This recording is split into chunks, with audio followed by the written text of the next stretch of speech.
할렐루야. 9월 4일 모닝글로리에 함께 하신 성도분들을 주님의 이름으로 환영합니다. 오늘 우리에게 주신 하나님의 말씀은 예레미야 11장입니다. 바이블타임 26페이지입니다. 제목은 예레미야와 언약입니다. 본문 요약을 읽겠습니다. 하나님의 심판 경고를 전하자 자신의 고향인 아나도 사람들에게 살해 위협을 받게 된 예레미야의 신적 고통이 나타나 있다. 예레미야 7장에서 10장에서는 유다 백성들이 자행했던 우상 숭배에 대해서 고발하고 있다면 11장에서 13장은 하나님의 말씀에 등을 돌려 살고 있는 유다 백성들의 완악함을 지적하고 있습니다. 오늘 본문은 요시야 왕의 통치 후반기인 BC 610년 전후의 시대적 배경으로 하여 선포된 것으로 보입니다. 오늘 본문 1절에서 7절은 예레미야 선지자가 유다 백성들에게 하나님과의 언약을 지킬 것을 촉구하고 있습니다. 1절과 2절입니다. 이것은 주님께서 예레미야에게 하신 말씀이다. 이 언약의 말을 듣고 유다 사람과 예루살렘 주민에게 선포하여라. 하나님께서는 예레미야 선지자에게 이 언약의 말을 듣고 유다 백성들과 예루살렘 주민들에게 말하라라고 하셨습니다. 듣고서 말하지 않으면 불순종을 하게 되는 것이죠. 듣지 않고서 말하면 거짓 선지자가 되는 것입니다. 듣고 말하는 것이어야 참 선지자의 모습입니다. 우리 각자의 신앙에서도 하나님의 말씀을 듣고 그 말씀에 순종하는 것이 바른 순서인 거죠. 예수님께서 베드로에게 내 뒤로 물러가라고 말씀하셨던 것처럼 말씀보다 앞서면 하나님의 일보다 사람의 일을 먼저 생각하게 됩니다. 그리고 4절입니다. 이 언약은 쇠를 녹이는 용광로와 같은 이집트 땅에서 너희 조상을 데리고 나올 때 내가 그들에게 지키라고 명한 것이다.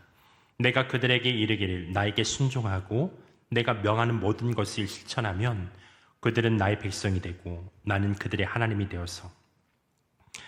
하나님께서 당시 유다 백성들은 물론 그들의 조상들에게까지 요구하셨던 것은 언제나 단 한 가지였습니다. 그것은 하나님의 말씀에 순종하고 행하라는 것이었죠. 그러면 하나님께서 그들의 하나님이 되시고 그들은 하나님의 백성이 될 거라 말씀하고 있는 거예요.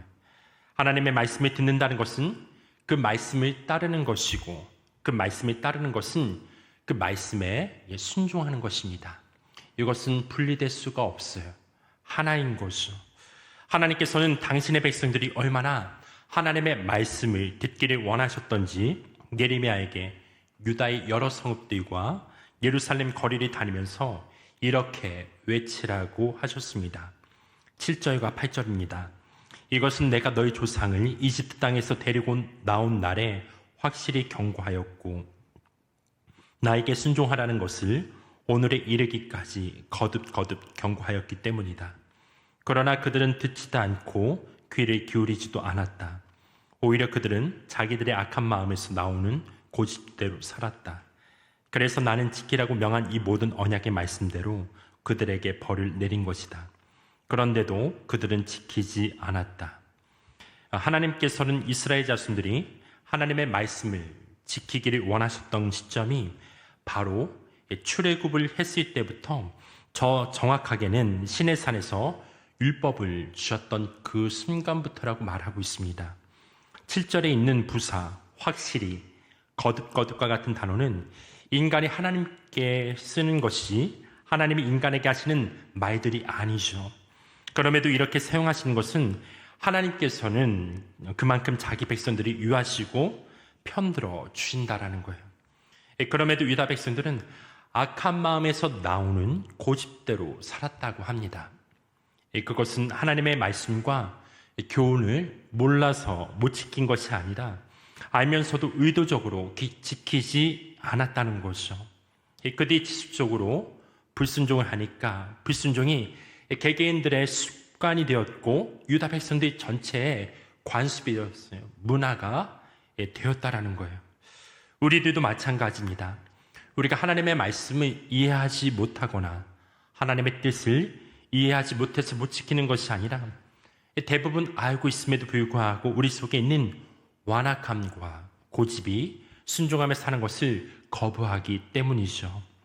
그리고 9절에서 17절 말씀을 보게 되면 하나님께서 유다 백성들에게 그토록 언약을 지킬 것을 호소하였지만 여전히 우상 숭배로 언약과는 상관없이 사는 그들의 모습을 보여줍니다. 유다 백성들과 예루살렘 주민들이 하나님을 등지고 행했던 일을 이렇게 증거하고 있어요. 10절입니다. 그들도 자기들의 옛 조상이 저지른 죄악으로 되돌아가고 말았다.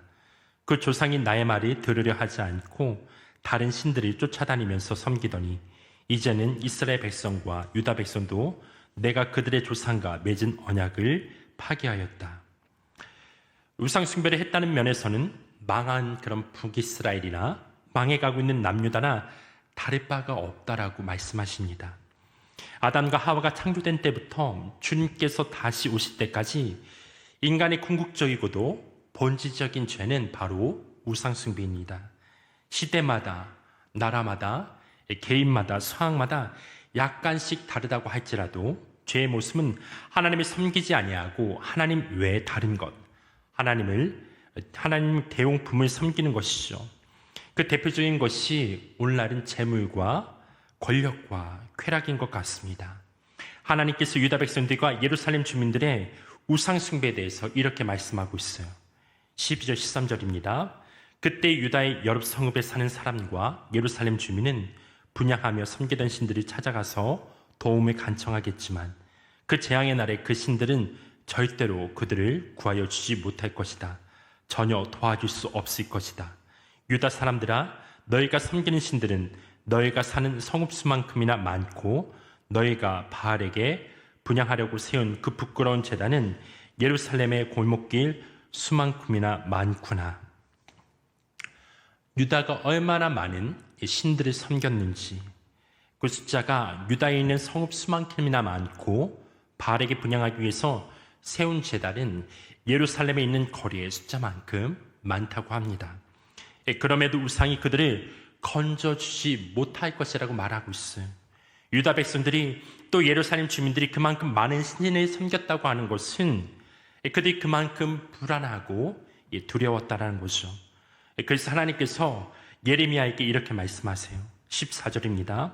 예레미야야, 너는 이런 백성을 보살펴달라고 나에게 기도하지 말라.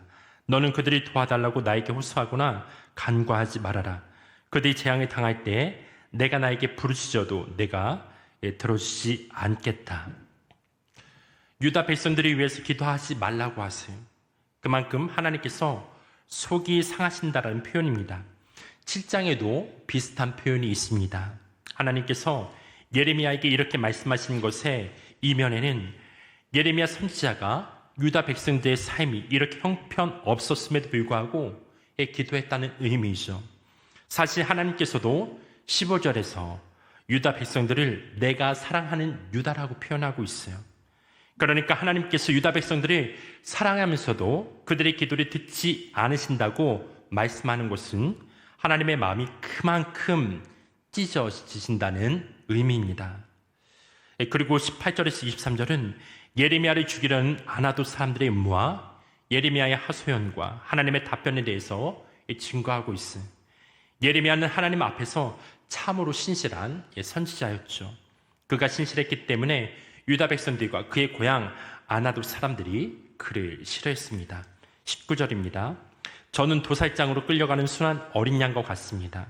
사람들이 저를 해치려고 저 나무를 열매가 달린 그대로 찍어버리자, 사람 사는 세상에서 없애버리자, 그의 이름을 다시는 기억하지 못하게 하자면서 음모를 꾸미고 있는 줄을 전혀 몰랐습니다. 사람들이 예레미야를 단지 말씀을 전하지 못하게 하거나 협박이나 물리적인 힘이 가해서 혼내주는 정도로 해야 하는 사람이라고 생각하지 않았습니다. 아예 그를 죽여서 그의 가문의 씨를 말려야 하는 사람이라고 생각하고 죽일 모의를 하였던 거죠. 여기에는 예레미야의 친족들과 친구들도 있었을 것입니다. 예레미야를 통해서 전해진 하나님의 말씀은 유다 백성들에게는 그들의 그런 처참한 현실을 보여주는 거울과 같았습니다. 그 거울을 통해서 자신을 보자 너무 흉측하게 생긴 것이, 그래서 그들은 자신들의 삶을 고치려고 하지 않고 그 거울이 틀렸다라고 말하며 그 거울을 깨려고 하는 것과도 같습니다. 그리고 오늘 본문은 이렇게 마침표를 찍어요. 22절, 23절입니다. 그러므로 나 만군의 주가 말한다. 내가 그들을 벌할 것이니 그들의 장정들은 칼에 찔려 죽고 그들의 아들과 딸들은 굶어 죽을 것이다. 내가 안아도 사람들을 벌할 때가 되어 그들에게 재앙을 내리면 그들 가운데서 살아남을 자가 하나도 없을 것이다. 예수님께서 말씀하시기를 선지자가 고향에서는 높임을 받지 못한다라고 말씀하셨는데 그 원형이 바로 예레미야입니다. 그러나 하나님께서는 예레미야가 고향 사람들에게 죽임을 당하는 것을 허락하지 않으시고 그들이 재앙을 당하게 될 것이라고 일러주셨습니다. 모든 것이 하나님의 뜻대로 될 것임을 천명하시는 것이죠. 결론을 맺겠습니다. 예레미야의 말은 당시의 사람들의 삶을 송두리째 부정하고 뒤흔드는 말이었죠. 오늘날 우리는 돈이 최고의 가치고 내가 옳다고 생각하는 것이 곧 진리다라는 가치관이 마치 지성인이고 더욱 근대적 사고로 포용함을 가진 자들이라는 그렇게 생각하는 시대에 살고 있습니다. 그런 그때에 오직 하나님만이 진리이고 그분만이 우리가 살아가야 할 삶의 기준이다라고 외친다면 세상이 우리를 편협한 자로 볼 것이에요. 많은 이들의 손가락질을 받게 될 것입니다. 예레미야가 전한 하나님의 말씀은 그들에게 너무나 불편한 말씀이었습니다. 그렇게 세상 속에서 세상적 가치가 그들의 삶의 기준이 되어버린 그들에게 말씀이 그들의 양심이 찔렀고 그래서 그들의 마음은 불편하게 되었던 거죠. 듣기 싫은 말이었던 거예요. 친족들과 친구들조차 선지자의 말을 듣기 싫어했습니다. 그러나 예레미야 선지자는 그 괴로움 속에서도 하나님의 말씀을 붙들었어요. 왜냐하면 하나님의 말씀이 죄악으로 치닫는 이스라엘 백성을 돌이키며 살리는 생명의 말씀이기 때문입니다. 사랑하는 성도 여러분, 하나님의 말씀이 우리를 불편하게 합니까? 주님께 돌이키기를 바랍니다. 그리고 말씀대로 살아갈 때 세상에서 미움을 받는다면 두려워하지 마십시오. 우리의 피난처와 반석 되시는 하나님이 함께 하십니다. 만나는 이들에게, 가족들에게 주님의 사랑과 진리를 나타내는 우리 모두가 되기를, 오늘도 그렇게 주와 함께 동행하는 우리 모두가 되길 주님의 이름으로 축복합니다. 이 시간 제가 기도하고 계속해서 오늘 말씀을 가지고 은혜 받은 것들을 가지고 주님 앞에 또한 기도하는 시간을 갖겠습니다.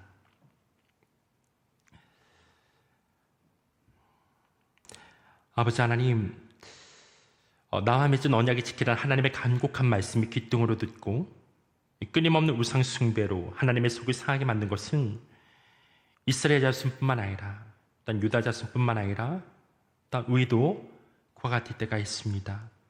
하나님, 때로는 하나님의 그 말씀이 우리를 불편하게 한다 하더라도 그 말씀에 우리가 반항하는 것이 아니라 말씀의 거울에 비쳐 우리의 삶이 또한 정돈하고 주님께로 나아갈 수 있도록 주와 함께 동행하는 삶이 될 수 있도록 하나님 은혜를 베풀어 주옵소서. 오늘도 우리가 살아가는 데에 세속적 가치관이 정신이 팔리지 않게 해주시고 먼저 그 나라를 생각하며 하나님 나라 예수의 복음을 전하는 생명의 통로가 되기를 간절히 기도합니다. 하나님의 사랑의 그 진리의 통로가 될 수 있도록 성령님 성도의 삶을 축복하여 주시기를 기도합니다. 하나님 이 시간에도 주님의 얼굴을 구하고 기도하는 하나님의 백성들 성령으로 충만하게 하시고 하나님의 그 말씀 가운데 계속해서 자신을 비추어 하나님 같은 형상으로 변화할 수 있도록 성령님 역사하는 시간 될 수 있도록 주님 함께하여 주옵소서. 이 시간 주님 앞에 의탁합니다. 예수님의 이름으로 기도했습니다. 아멘.